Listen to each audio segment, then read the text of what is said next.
సంక్షేమ హాస్టల్లో పనిచేస్తున్న కాంట్రాక్ట్ అవుట్సోర్సింగ్ వర్కర్లకు పెండింగ్లో ఉన్న వేతనాలను విడుదల చేయాలని భారత కార్మిక సంఘాల సమాఖ్య ఐఎఫ్టియు ఆధ్వర్యంలో ఖానాపూర్ తహసీల్కు వినతి పత్రం ఇవ్వడం జరిగింది. ఈ సందర్భంగా ఐఎఫ్టియు జిల్లా అధ్యక్షులు సునారికారి రాజేష్ మాట్లాడుతూ ఎస్సీ ఫ్రీ మెట్రిక్ సంక్షేమ హాస్టల్లో పనిచేస్తున్న కాంట్రాక్ట్ అవుట్సోర్సింగ్ వర్కర్లకు గత 5 నెలల నుండి పెండింగ్లో ఉన్న వేతనాలను విడుదల చేయాలని, ప్రతి నెలకు వేతనాలు రెగ్యులర్గా ఇవ్వాలని, కనీస వేతనం 26,000 ఇవ్వాలని, ఉద్యోగ భద్రత కల్పించాలని, వర్కర్లకు సెలవులు ఇవ్వాలని, ప్రభుత్వ ఉద్యోగులకు ఇచ్చిన సెలవులు కాంట్రాక్ట్ అవుట్సోర్సింగ్ వర్గాలకు వర్తింపజేయాలని, సెలవులతో పాటు వేతనాలు ఇవ్వాలని, కాంట్రాక్ట్ అవుట్సోర్సింగ్ వర్కర్లను రెగ్యులర్ చేయాలని, EPF, ESI, health card pension వర్తింపజేయాలని తదితర డిమాండ్లతో వినతి పత్రం ఇవ్వడం జరిగింది. ఈ కార్యక్రమంలో ఐఎఫ్టియు జిల్లా కోశాధికారి దుర్గం లింగన్న, వరలక్ష్మి, భాగ్యలక్ష్మి, కనకదుర్గ, శాంతి కిరణ్ తదితరులు పాల్గొన్నారు.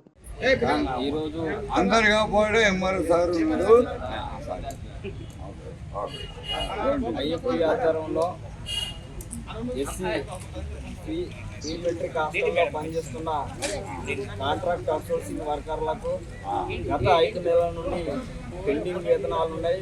అది తక్షణమే విడుదల చేయాలని ఈరోజు ఖానాపూర్ తహసీల్దార్ పత్రం ఇవ్వడం జరిగింది.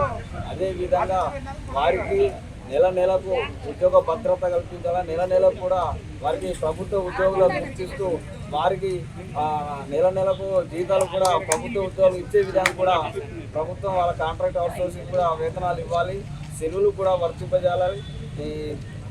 ఈఎస్ఎఫ్ఐ, పిఎఫ్ఐ, అంతగా ఉద్యోగ భద్రత, హెల్త్ కార్డు ఇవన్నీ కూడా ఇవ్వాలని మేము ఈరోజు భారత కార్మిక సంఘాల సమైక్య ఐఎఫ్టి ఆధ్వర్యంలో మన ప్రభుత్వాన్ని విజ్ఞప్తి చేస్తున్నాం. అదేవిధంగా వీరికి ఉద్యోగ భద్రత కల్పిస్తూనే కాంట్రాక్ట్ అవుట్సోర్సింగ్ వర్కర్లను వెంటనే ప్రభుత్వ ఉద్యోగుల గుర్తింపు వారిని పర్మనెంట్ చేయాలని మేము ఐఎఫ్టీగా మేము వారికి ప్రభుత్వానికి విజ్ఞప్తి చేస్తున్నాం.